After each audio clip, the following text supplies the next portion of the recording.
He waited until no one was watching. Then he shoved his daughter's wheelchair off the cliff. No hesitation, no remorse, just a 6-year-old girl, screaming as she disappeared into the trees. He walked away like nothing happened, told everyone she'd been sent to a clinic out of town. But Goldie knew. The dog saw everything. He came back bleeding, frantic, dragging her pink ribbon in his teeth, barking like he'd dug up the devil himself. That was the moment I realized this wasn't an accident. It was murder.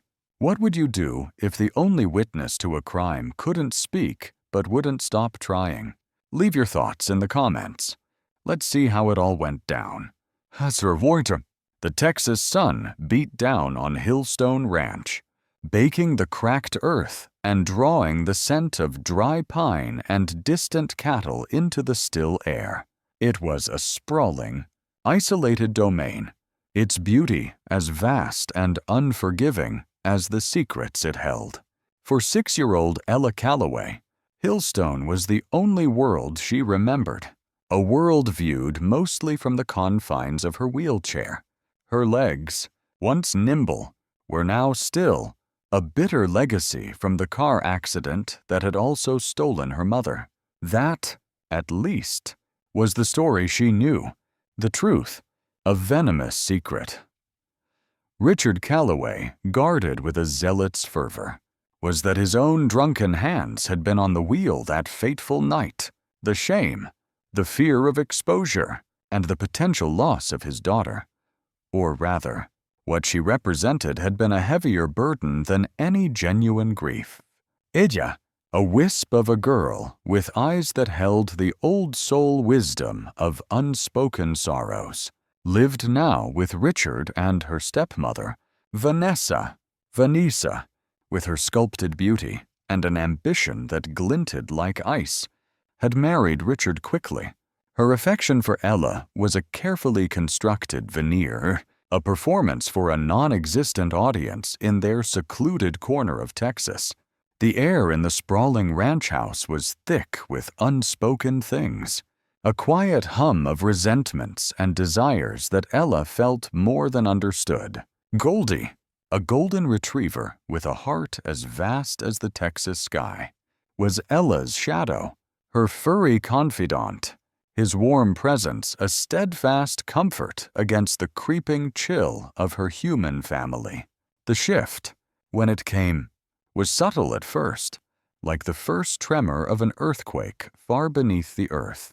Richard and Vanessa had been closeted in the study for hours, the sound of their voices a low, urgent murmur. When they emerged, an almost febrile excitement radiated from them, a stark contrast to their usual calculated composure. They had discovered Eleanor Calloway's final will. Ella's mother, a woman of quiet strength and foresight, had left her entire considerable fortune Hillstone, the investments, everything to her only daughter. The crucial, damning clause stated the estate would only pass to Richard if Ella were to die due to unavoidable, natural, or accidental circumstances beyond any human control. Richard's initial attempts to contest or amend the will through legal channels had been met with impenetrable walls. Eleanor had been thorough. The frustration festered, feeding a dark idea that took root in the fertile ground of their greed. Vanessa, ever pragmatic, ever ruthless, was the one who first gave it voice. Her whisper a silken thread weaving a tapestry of murder. An accident, she'd murmured, her eyes fixed on the distant, rugged peaks that formed the western boundary of the ranch. A tragic, unavoidable accident. And so, the special family picnic was conceived. A day out, just the three of them. And Goldie, of course, Ella, starved for any crumb of paternal affection, had been thrilled. A real picnic, high up in the hills, like in the storybooks her mother used to read. Richard had been almost tender in his preparations, his touch on her shoulder unusually gentle. a Judas kiss that sent a shiver of unease through Goldie, who whined softly at his feet. The chosen spot was breathtaking, a narrow promontory on Vulture's Peak, overlooking a sheer drop of several hundred feet. The air was thin and crisp here, the silence profound, broken only by the sigh of the wind through the stunted junipers clinging to the rock faces. Richard spread a blanket. Vanessa unpacked a basket with feigned enthusiasm, all while Ella's bright, expectant gaze followed her father. Goldie, however, remained on edge, his hackles subtly raised, his nose twitching as he sniffed the air, sensing something fundamentally wrong in the saccharine sweetness of the scene. Richard busied himself with setting up a small, unnecessary tent near the cliff edge, just for a bit of shade. "Sweet pea," he said, his voice a little too loud, a little too jovial. He positioned Ella's wheelchair close by, its wheels inches from the loose scree that marked the precipice. Ella was chattering, pointing at a hawk circling lazily in the vast blue above, her small hand reaching for his. Then, it happened. One moment, Richard was fiddling with a tent pole. The next, his hands were on the back of Ella's wheelchair. There was no hesitation, no flicker of doubt in his eyes, only a cold, reptilian resolve, a hard, sudden shove. The world tilted. A strangled cry tore from Ella's throat as the chair shot forward, a horrifying, frictionless glide towards nothingness. She was flung from the seat as it careened over the edge, a desperate, instinctive flailing of her arms. Her small body slammed against an outcrop of rock, a jagged tooth protruding from the cliff face, perhaps 10 feet below the rim. Agony, white-hot and blinding, seared through her arm and side, but she was alive, dangling precariously, the rough stone tearing at her clothes and skin, the abyss yawning beneath her. She clung on, terror, a living thing, clawing at her insides, her small fingers digging into the unyielding rock. Goldie saw it all, a guttural, heartbroken howl ripped from his chest. He lunged, a golden blur of fury and despair, intending to follow Ella, to save her, to do something, but Richard was ready. His hand shot out, grabbing Goldie's collar, yanking him back with brutal force. The dog, crazed with anguish, snapped and snarled, a sound utterly alien to his gentle nature. Richard's response was swift and vicious. A heavy blow to Goldie's flank with a piece of firewood he'd brought for a campfire that would never be lit. Goldie yelped, a sound of pure pain, but his eyes, burning with a fierce, unwavering loyalty, remained fixed on the spot where Ella had vanished. Richard, panting, his face a mask of feigned distress that would later be presented to the world, secured Goldie's leash to a heavy rock, pulling it cruelly tight. "Damn mutt," he muttered, his voice shaking, not with grief, but with adrenaline and a sliver of fear. Not for Ella, but for himself. He peered over the edge, his expression unreadable. He couldn't see Ella, only the mangled wheelchair far below, resting like a broken toy. He assumed the fall had been complete. Vanessa, who had watched the entire exchange with a chilling impassivity from a safe distance, now approached, her face pale but composed. "Is it done?" she asked, her voice barely a whisper. Richard nodded, a jerky, unconvincing movement. "She's gone." But Goldie knew better. He could hear her, a faint, whimpering cry carried on the wind, a sound that pierced his loyal heart. He strained against the leash, choking himself, his gaze locked on his master, the betrayer. And then Richard made a mistake. distracted by Vanessa, who was already discussing their next steps, their alibis. His grip on the leash slackened for a fraction of a second as he gestured. It was all Goldie needed. With a surge of desperate strength, he twisted, the buckle scraping, and then, miraculously, he was free. He didn't bark, didn't hesitate. He bolted, not towards the treacherous cliff edge, but away from it, into the dense, tangled woods that bordered the peak.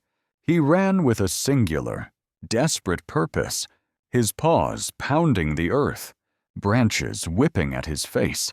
He ran for Ella. He ran to bring back help, to shatter the silence of Hillstone with the truth, to fight the darkness that had just tried to swallow his little girl whole. The forest stretched before him, a daunting, shadowy labyrinth. But in his heart, there was only Ella's faint cry and the unshakable conviction that love, in its purest, most primal form, could somehow, some way, conquer even the deepest abyss. The forest had been a nightmare of tangled undergrowth and deceptive shadows, each rustle of leaves a fresh stab of fear, each distant animal cry a mournful echo of Ella's plight. Goldie ran until his lungs burned and his paws were raw. Driven by a singular, desperate image, Ella, suspended between life and the abyss. It was well past midnight when he finally stumbled out of the tree line, a ghost of his usual self, emerging near the sprawling, silent silhouette of the Hillstone ranch house. He was caked in mud, his golden coat streaked with something darker, his own blood from scrapes, and the faint, terrifyingly sweet scent of Ella's. He made for the kitchen door, the entrance closest to the quarters of Franklin, the estate's long-serving butler. Franklin Hayes had been a fixture at Hillstone since before Ella was born, a man of quiet dignity and unwavering loyalty, first to Eleanor Calloway, and then, fiercely, to her small, vulnerable daughter. Goldie's barks were hoarse, ragged sounds, punctuated by frantic scratching at the heavy oak door. He whined, a high-pitched keen of pure distress, then began to tug insistently at the hem of Franklin's trousers when the butler, roused from his sleep, finally opened it. Goldie, merciful heavens! Boy, what's happened to you? Franklin's initial concern was for the dog himself. He knelt, his weathered hands gently probing the dog's matted fur. But Goldie pulled away, barking again, not in pain, but with an unnerving urgency, nudging his head towards the dark expanse of the backwoods. His eyes, usually so gentle, were wild with a desperate intelligence. Franklin, a man who knew the rhythms of the ranch and its inhabitants better than his own heartbeat, felt a cold dread begin to seep into his bones. This was not just an injured animal. This was an alarm, a desperate plea. "Ella, is it Ella?" he murmured, the name a knot of anxiety in his throat. He knew Richard and Vanessa had taken her on that special picnic. His calls to Richard's cell earlier in the evening, just to check in, had gone straight to voicemail. He tried again, his hand trembling slightly as he dialed. "This time," Richard answered, his voice startlingly clear and cold, devoid of any warmth or concern. "Franklin, what is it?" "It's the middle of the night. Mr. Calloway, sir, it's Goldie. He's back. He's in a terrible state. And I can't find Ella. Is she with you? Is she all right?" A pause. Too long. Too calculated.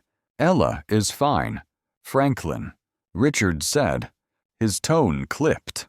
"There was a minor incident. Nothing serious. But she needed some specialized attention. We've taken her to a treatment center in Austin. Best place for her. Franklin's blood ran cold. Austin? Tonight. But why wasn't I informed? Can I speak to her? She's resting. The center has strict rules. Franklin? No calls. No visitors for the first few days. Doctor's orders. Don't worry yourself. And keep that damn dog quiet. The line went dead, leaving Franklin staring at the phone. The coldness of Richard's words a stark contrast to Goldie's frantic warmth beside him. Goldie, as if understanding the dismissal, let out another bark and then, with surprising force, nipped at a small, silk handkerchief peeking from Franklin's breast pocket. One of Ella's. Franklin realized, one he'd picked up from her room earlier that day. It was her favorite, embroidered with tiny rosebuds. Goldie tugged, his message clear. Follow me. With a growing sense of foreboding, Franklin grabbed a heavy flashlight. All right, boy, he said, his voice grim. Show me. The dog led him not towards the main path to Vulture's Peak, but on a more circuitous, difficult route through the underbrush, the one Goldie himself had evidently used. After a grueling trek, Goldie stopped, whining piteously, at a spot near the base of a less sheer, but still treacherous, section of the cliffs. Franklin's flashlight beam cut through the darkness. He saw it almost immediately. Ella's familiar pink hair bow, snagged on a thorny bush. His heart clenched. Then, his light caught a series of disturbed rocks and earth, drag marks, and then, the most damning piece of evidence, a small, torn piece of fabric, a delicate floral pattern he recognized from Ella's new dress, stained dark with what could only be blood. He felt sick. The story about Austin, the treatment center, it was a lie. A monstrous, chilling lie, back at the silent mansion as dawn painted the eastern sky in bruised purples and grays. Franklin confronted Richard again, Vanessa hovering like a pale shadow at her husband's side. He laid out his concerns, his voice carefully neutral, but his eyes accusing. Sir, I found these near the Blackwood Gorge, Franklin said, placing the bow and the bloodied fabric on the polished mahogany of the hall table. Goldie led me there. It doesn't look like a place for a minor incident. Richard's face, already pale, seemed to harden into stone. Franklin, you're overstepping. I told you. Ella is fine. She fell, scraped herself. The dress tore. We panicked. Yes, but the doctors in Austin are taking care of her. Vanessa chimed in, her voice smooth as oil. The center has very strict protocols. Franklin, for the patient's well-being, they discourage any outside contact initially. It helps them acclimate. As she spoke, she gestured, and Franklin's sharp eyes caught it. A fresh, angry scratch on her left wrist. Thin red lines against her pale skin. A struggle with Goldie, or with Ella. Later that morning, Rosa, Franklin's wife and the ranch's longtime cook, her face etched with worry, sought him out in the pantry. Franklin, she whispered, her dark eyes wide with fear. Last night, I couldn't sleep. I heard a scream, not loud, but strange, like an animal, but not. And then, much later, near 3, I saw them, Mr. Richard and Miss Vanessa. They were coming back, sneaking in through the mudroom. Their clothes were disheveled, like they'd been through the woods. The pieces clicked into place, forming a horrifying picture. The lies, the scratch, Rosa's testimony, Goldie's terror, and the damning evidence from the gorge. Franklin felt a cold rage, a deep, Protective fury for the little girl he'd practically raised, Eleanor Calloway had trusted him. He wouldn't fail her daughter. He knew he couldn't go to the authorities yet. Not without more. Richard Calloway was a powerful man. With powerful friends, he needed irrefutable proof. That afternoon, while Richard and Vanessa were out on a business errand, likely arranging their alibis, Franklin made a series of quiet calls. He ordered small, state-of-the-art recording devices and discreet security cameras. He would turn Hillstone, their gilded cage, into a witness. He would watch, he would listen, and he would find a way to bring Ella home and bring her tormentors to justice. The hunt for truth had begun, a silent, desperate battle waged in the shadows of the opulent ranch. The quiet hum of the newly ordered surveillance equipment felt too slow, too passive for the raging storm of anxiety in Franklin's chest. The bloodied fabric, Ella's pink bow, Goldie's raw terror.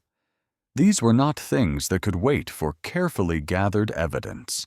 Ella was out there, somewhere, and time was a luxury he suspected she didn't have. Under the guise of a thorough systems check of the ranch's perimeter security and generator, a task Richard and Vanessa, wrapped in their own web of deceit, barely acknowledged. Franklin gathered his supplies, a heavy-duty flashlight, a comprehensive first aid kit from Eleanor's time, a sturdy folding knife, and a coil of rope he prayed he wouldn't need. Goldie, sensing the shift in Franklin's demeanor from watchful investigator to active searcher, was a taut spring of anticipation at his side, his intelligent eyes fixed on the butler's face. "All right, boy," Franklin murmured, his voice low and determined as they slipped out through a little-used service gate. "Take me to her. Take me to Ella." Goldie needed no further urging. He plunged into the dense woods that clawed at the edges of Hillstone's manicured lawns, a golden streak against the darkening green. The sky, which had been a bruised, ominous gray, finally tore open, unleashing a torrential downpour. The rain came down in sheets, instantly soaking Franklin to the bone, turning the already treacherous deer trails into slick ribbons of mud.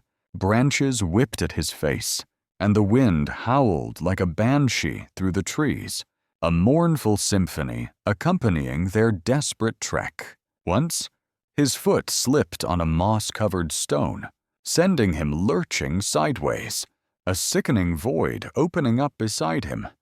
A narrow, rock-strewn gully. Only a desperate grab at a young sapling saved him from a serious fall. Goldie, momentarily panicked, circled back, licking his hand, a warm, reassuring presence in the maelstrom. They followed the tortuous path Goldie had evidently carved in his earlier flight, deeper and higher into the rugged terrain leading towards Vulture's Peak, but from a less direct, more obscured approach. After what felt like an eternity of struggling against the elements and the unforgiving landscape, Goldie stopped, his body quivering, at the edge of a steep, unstable slope of shale and loose earth, just below the main precipice where the picnic had occurred. He whined, a low, heartbreaking sound, and nudged his head towards the sheer drop. Franklin, heart pounding, belly crawled to the edge, the flashlight beam cutting a shaky path through the driving rain and gathering gloom, and then he saw her, or rather, a glimpse of her.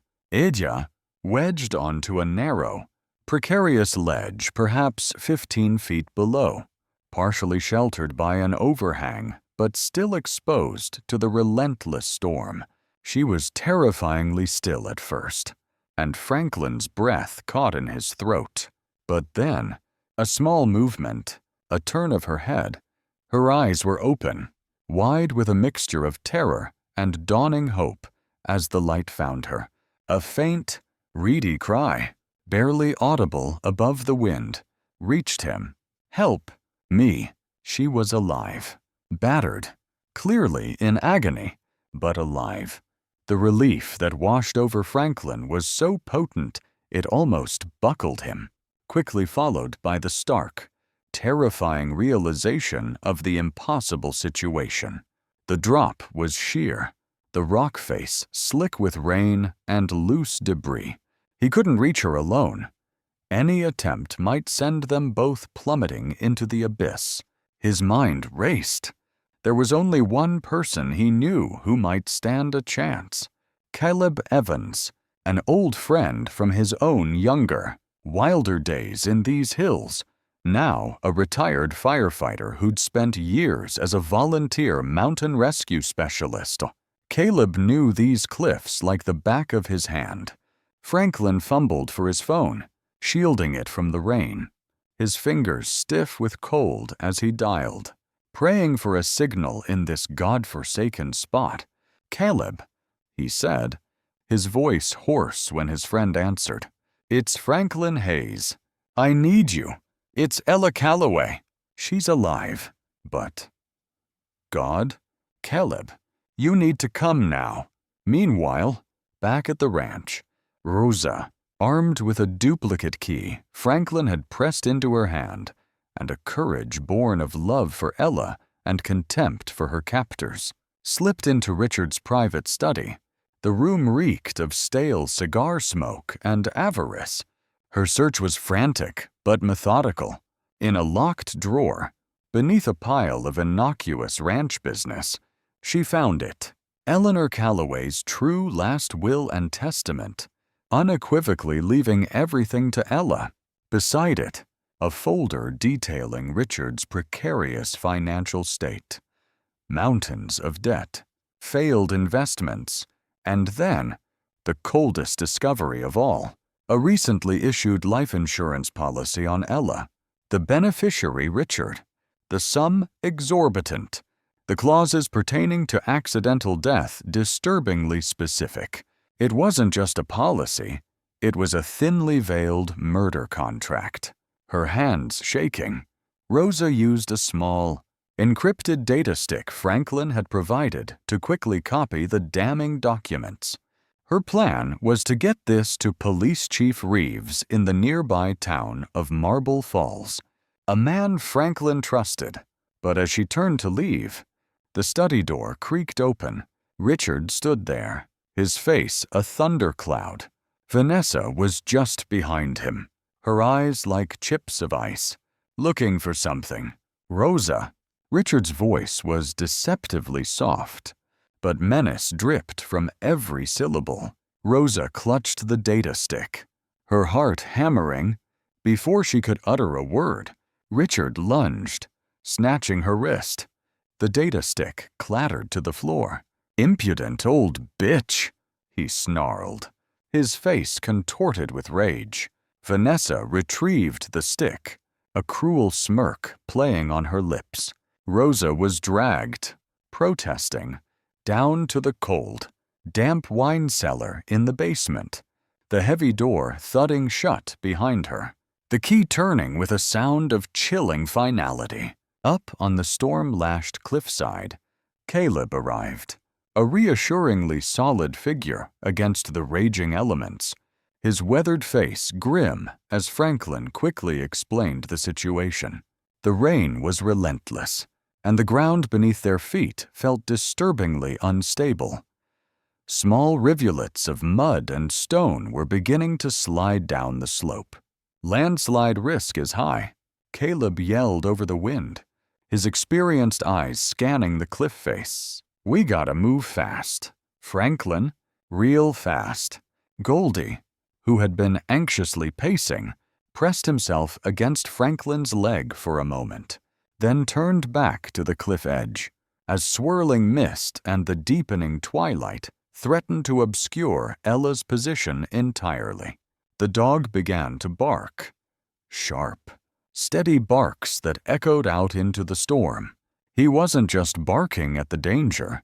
He was a beacon, his voice cutting through the roar of the wind and rain, pinpointing Ella's fragile hold on life for the two men who were her only hope. The perilous rescue was about to begin. What did you think of today's story? If it made your day, drop a good in the comments. If it didn't hit the mark, just type 1. Got your own thoughts? I'd love to hear them below. And hey, don't forget to hit subscribe. It's free, and it really helps the channel grow. Thank you so much for being here. The storm raged with a primal fury, mirroring the desperate battle for life being waged on the treacherous face of Vulture's Peak. Caleb Evans moved with the focused, economical grace of a man intimately familiar with dancing on the knife edge of disaster. Anchors were driven into protesting rock, ropes snaked out like lifelines in the churning chaos of wind and rain. Goldie, shivering but resolute, stayed pressed near Franklin, his barks, guided by some uncanny instinct, cutting through the tempest to pinpoint Ella's exact location on the narrow, crumbling ledge as Caleb prepared his descent. The ground trembled intermittently, small slides of mud and rock, whispering of the greater instability lurking within the saturated earth. Hold tight, Franklin.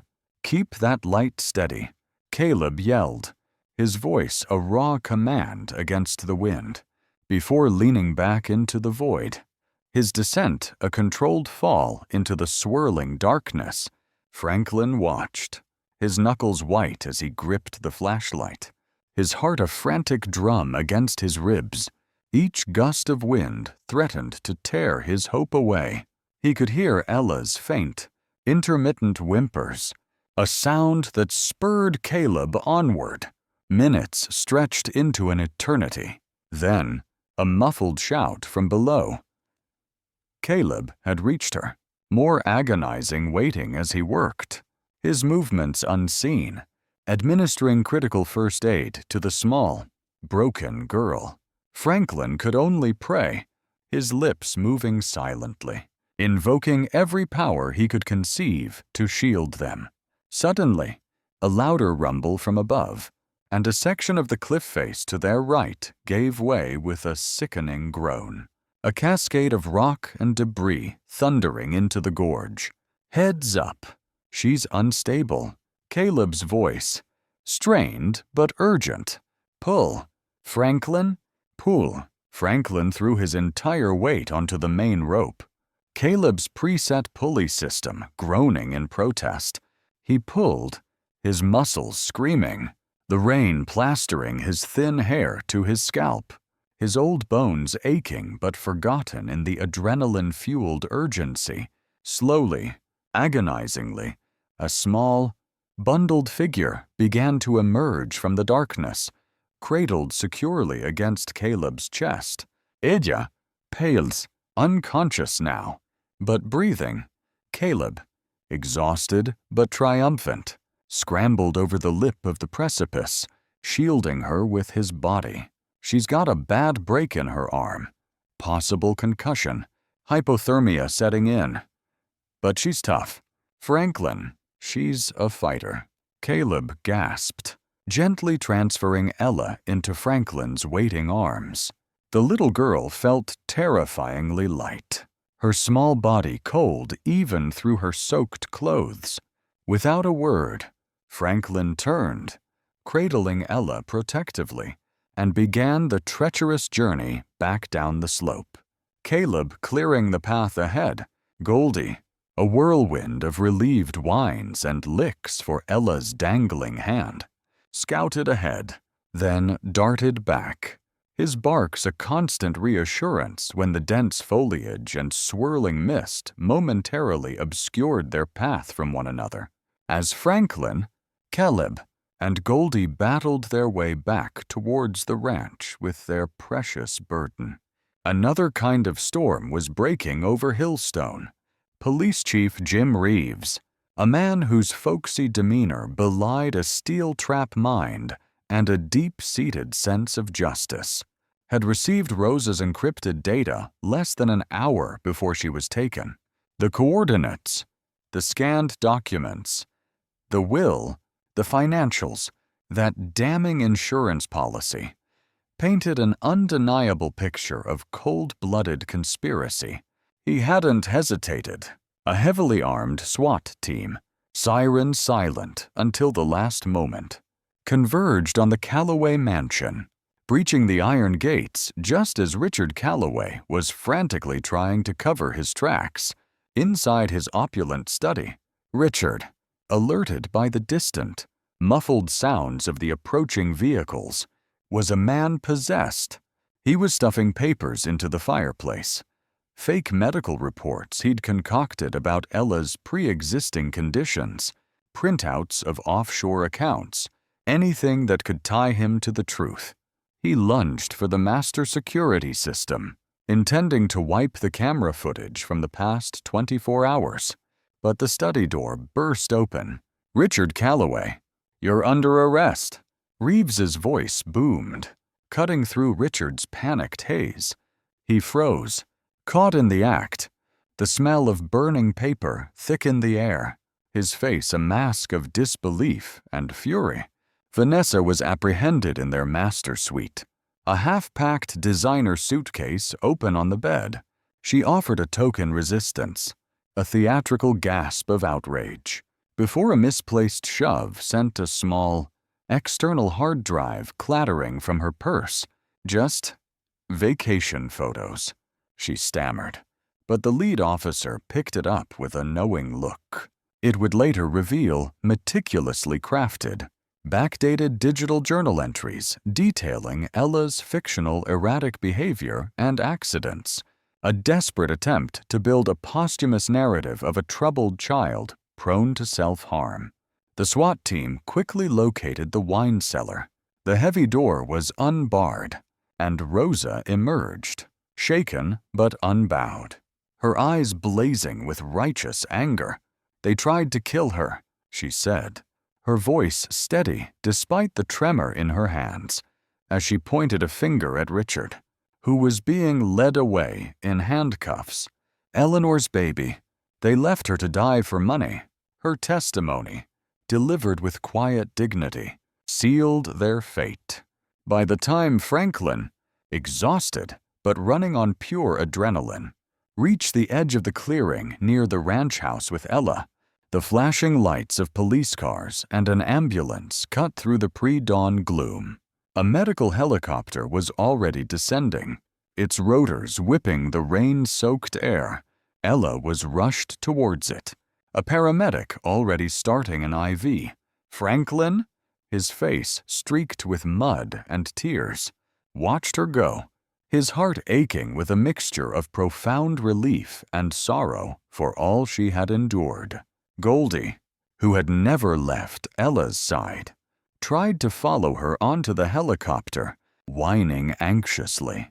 "Sorry, boy, no dogs allowed," a paramedic began.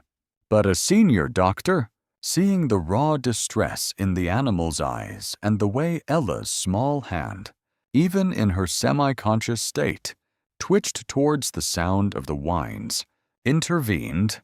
"This one, he stays.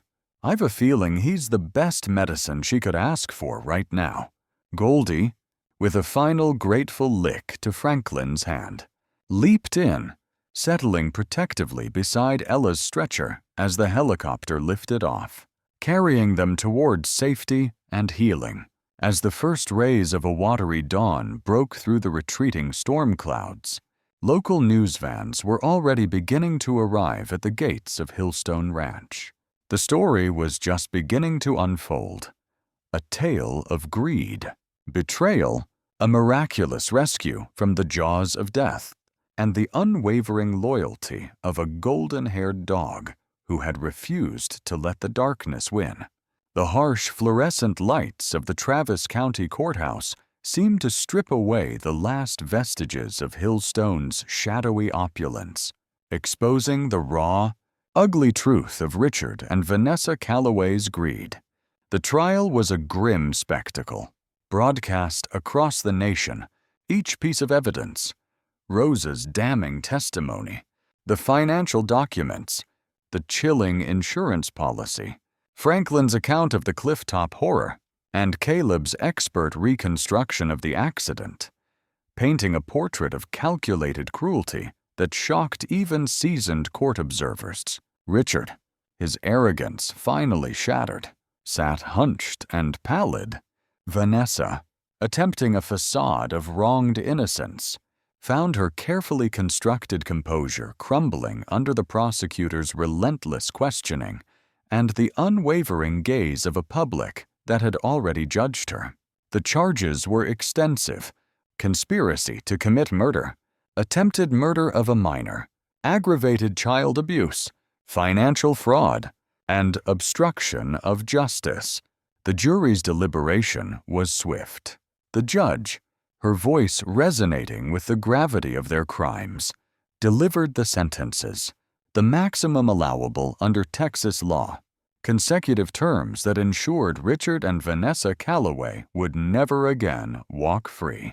The gavel fell like a hammer blow, not just on their lives, but on the very notion that wealth and privilege could shield such darkness. It was a stark, televised lesson in the slow, grinding, but ultimately inexorable machinery of justice.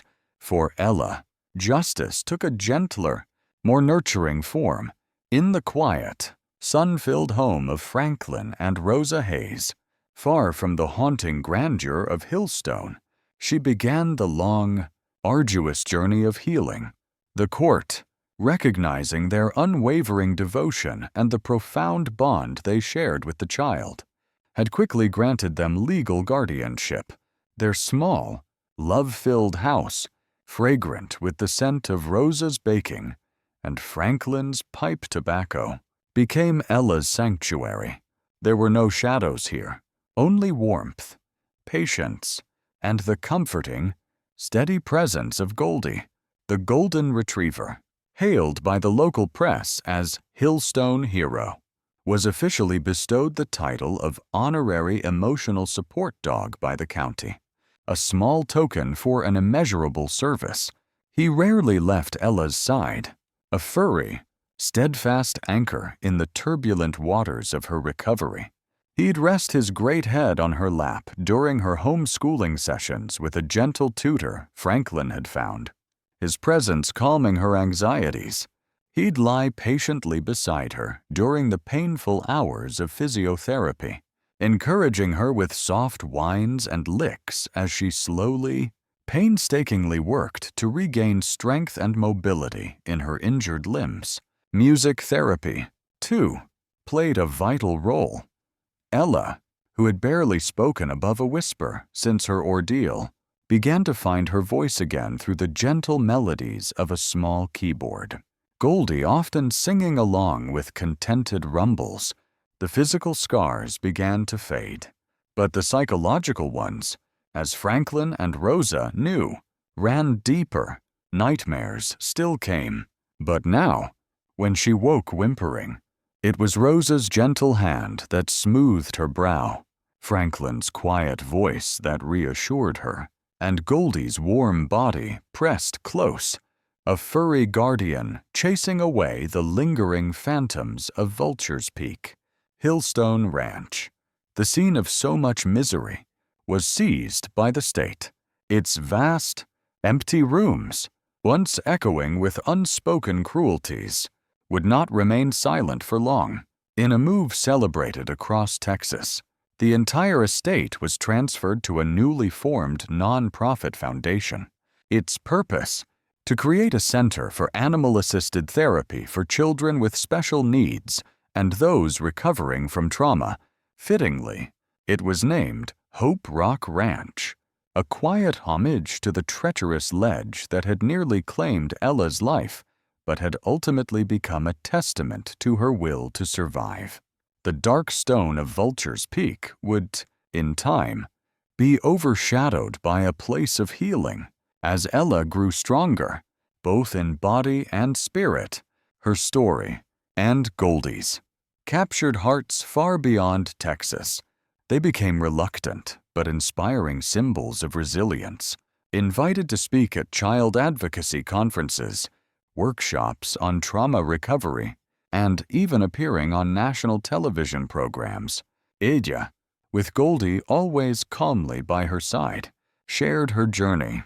She spoke not of the darkness, but of the light she had found, in the unwavering love of Franklin and Rosa, in the steadfast loyalty of her canine companion, and in the kindness of strangers who had rallied to her cause. Her voice, once fragile, gained a quiet confidence, her presence a beacon for others struggling in their own shadows.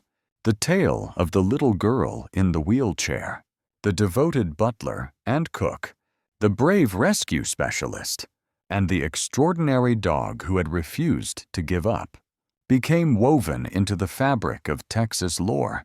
It was a story whispered in hushed tones of awe, a modern-day parable of good triumphing over evil, of faith rewarded, and of justice delivered not by grand pronouncements, but by the quiet courage of seemingly ordinary individuals, and one extraordinary animal who dared to confront the darkness. It was a testament to the enduring power of love, loyalty, and the unbreakable, sacred bond that could blossom even in the stoniest of ground, a bond that had, against all odds, brought Ella Calloway back into the light. Next Drew, this one messed me up. A father, a lie, a little girl in a wheelchair, and the only one who knew the truth was the dog. What would you do if your instincts screamed something was wrong, but everyone else believed the killer? Drop your thoughts in the comments. I need to know what you think. Do you believe animals really know when something's not right? Could you have seen through the lie? And hey, if stories like this keep you up at night, like they do me, don't forget to hit that subscribe button. You won't want to miss what's coming next.